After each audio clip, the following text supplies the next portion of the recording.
আলুর দম খেতে আমরা সবাই খুব ভালোবাসি। যে কোনো পুজোর ভোগে বা নিরামিষ দিনে সম্পূর্ণ পেঁয়াজ রসুন ছাড়া লুচি, খিচুড়ি, পোলাও বা ফ্রাইড রাইসের সাথে নিরামিষ আলুর দম বানিয়েই থাকি।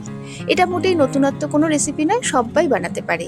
তবে আমি কিভাবে বানাবো আজ সেটাই তোমাদের সাথে শেয়ার করব। নমস্কার, আমি রিমা। আহারে বিহারে চ্যানেলে আরও একটা নতুন রেসিপিতে সকলকে জানাই স্বাগত।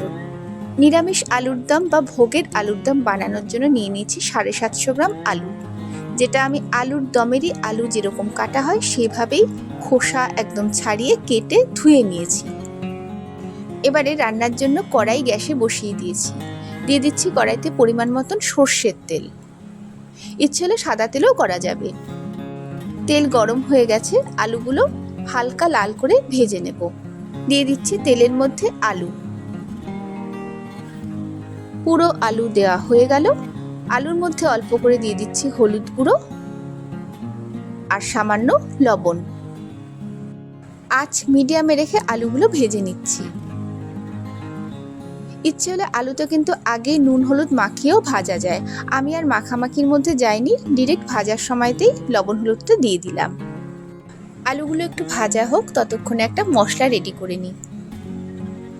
একটা বাটির মধ্যে দিচ্ছি 1 চামচ হলুদ গুঁড়ো, স্বাদ মতন দিয়ে দিচ্ছি লাল লঙ্কার গুঁড়ো, ঝালটা যার যার টেস্টেই দেওয়া ভালো। 1 চামচ থেকে সামান্য কম দিচ্ছি জিরে গুঁড়ো, ধনে গুঁড়োও তাই। দিচ্ছি 1 চামচ আদা বাটা, খুব মিহি করে কিন্তু আদাটা বাটিনি। এই মশলাগুলো গুলে নেওয়ার জন্য দিয়ে দিচ্ছি কিছুটা জল। এবারে চামচ দিয়ে ভালো করে গুলে নিচ্ছি। মশলা একটু গুলে দিলে স্বাদটা খুব ভালো হয়, রংটাও খুব সুন্দর আসে।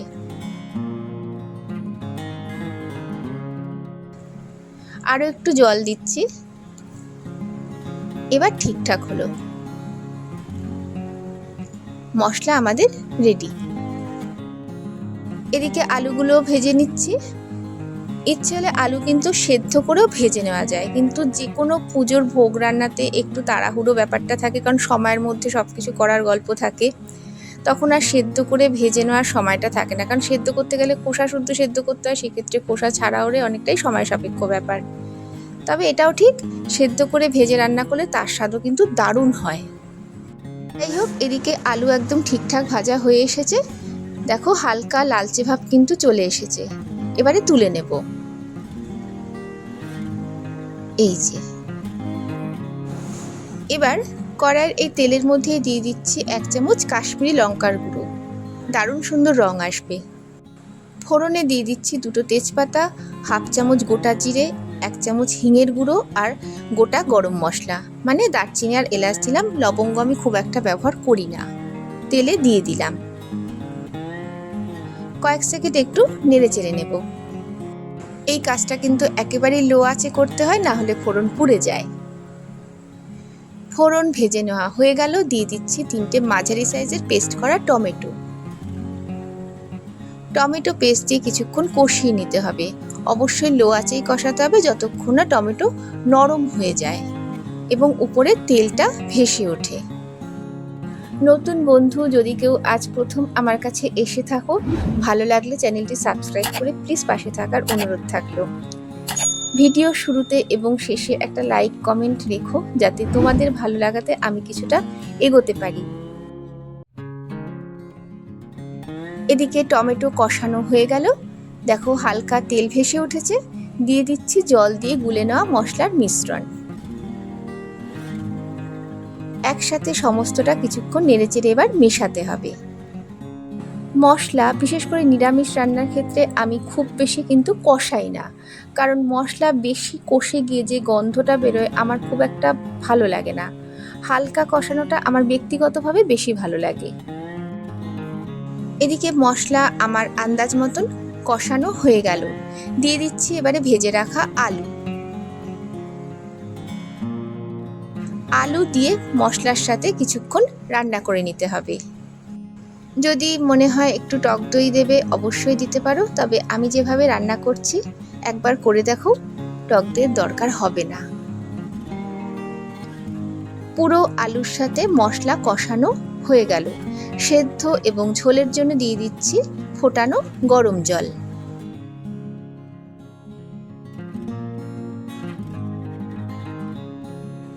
জল দিয়ে আরও একটু নেড়ে চেড়ে নিচ্ছি।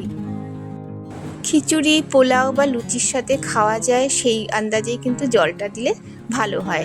মানে যেরকম ঝোল রাখতে চাও সেরকমই রেখো।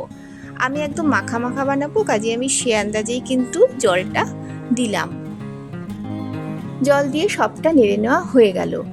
আঁচ লো টু মিডিয়ামে রেখে সেদ্ধর জন্য কিছু সময় ঢাকা চাপা দিয়ে দিচ্ছি। আঁচ একদম লোতে দিলে আলু কিন্তু গলে যাবে।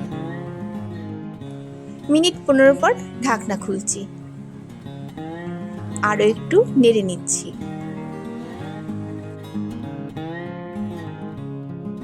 দেখে নেওয়া যাক আলুটা কেমন সেদ্ধ হলো।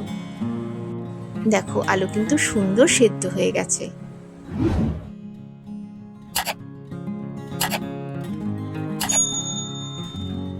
স্বাদ মতন দিয়ে দিচ্ছি এবারে লবণ।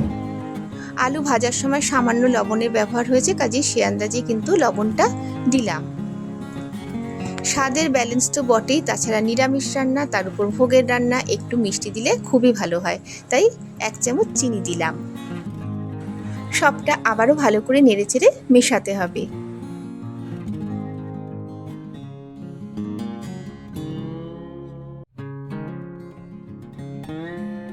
দিয়ে দিচ্ছি 1/2 চামচ ঘি।